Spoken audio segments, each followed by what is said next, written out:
আলহামদুলিল্লাহ আলামিন আসসালাতু ওয়াসসালামু আলা রাসূলিল কারীম।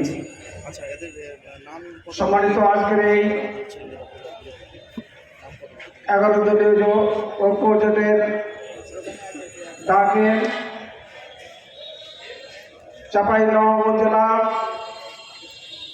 11 দলীয় ঐক্য জোটের ডাকে ভারতীয় আগ্রাসন ও পোষণের বিরুদ্ধে প্রতিবাদ সভা ও মিছিলের এই বিক্ষোভ সমাবেশের সংগ্রামী সভাপতি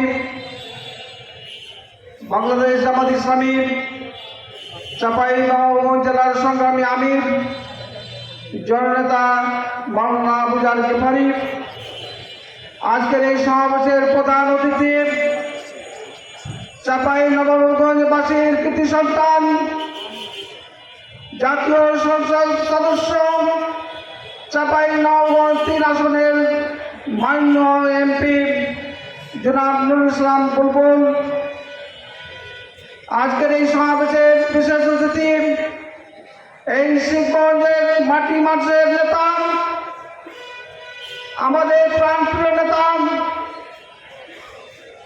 চাঁপাইনবাবগঞ্জ 1 আসনের সম্মানিত এমপি মহোদয় জনাব ডক্টর মৌলানা কেরামত আলী, মঞ্চে উপবিষ্ট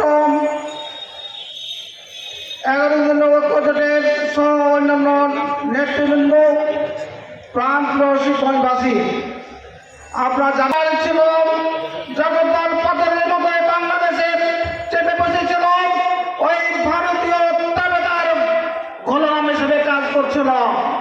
বাংলাদেশের এই স্বাধীনচেতা মানুষ তাদেরকে প্রত্যাখ্যান করেছে। তারা বাংলাদেশের এই স্বাধীনচেতা মানুষের প্রতিবাদের মুখে তাদের আগ্রাবহ দেশ ভারতে গিয়ে আশ্রয় নিয়েছে। সম্মানিত ভাইয়ের আমার, এখনো তাদের এই বাংলাদেশের বিরুদ্ধে ষড়যন্ত্র শেষ হয় নাই। আপনারা দেখছেন আমাদের এই শিবগঞ্জের সীমান্ত এলাকা, বৃহৎ সীমান্ত এলাকায় কিছু নিরীহ মানুষ, কৃষক, ব্যবসায়ী সীমান্ত এলাকায় গেলেই তারা গুলি করে, পাখির মতো গুলি করে হত্যা করছে। কোন অধিকারে তারা হত্যা করছে? মানবতা লঙ্ঘন করছে, আন্তর্জাতিক আইন লঙ্ঘন করে বাংলাদেশের মানুষকে পাখির মতো গুলি করে ফেলছে। সম্মানিত ভাইরা, এখানেই শেষ নয়। আপনারা কয়েকদিন যাবত ব্যক্ত করছেন বাংলাদেশের বিভিন্ন বর্ডার দিয়ে, সীমান্ত দিয়ে বাংলাভাষী মুসলমান বাংলাভাষী মানুষকে বাংলাদেশে জোরপূর্বক পাঠিয়ে দেওয়ার চেষ্টা করছে। জামাত ইসলামী সহ বাংলাদেশের দেশপ্রেমিক জনতা 11 দলীয় জোট তার তীব্র নিন্দা করছে। তার অংশ বিশেষ আজকে সারা দেশের সীমান্ত এলাকায় শিবগঞ্জের নাই বাংলাদেশের মানুষেরা প্রতিবাদে ফেটে উঠেছে। সম্মানিত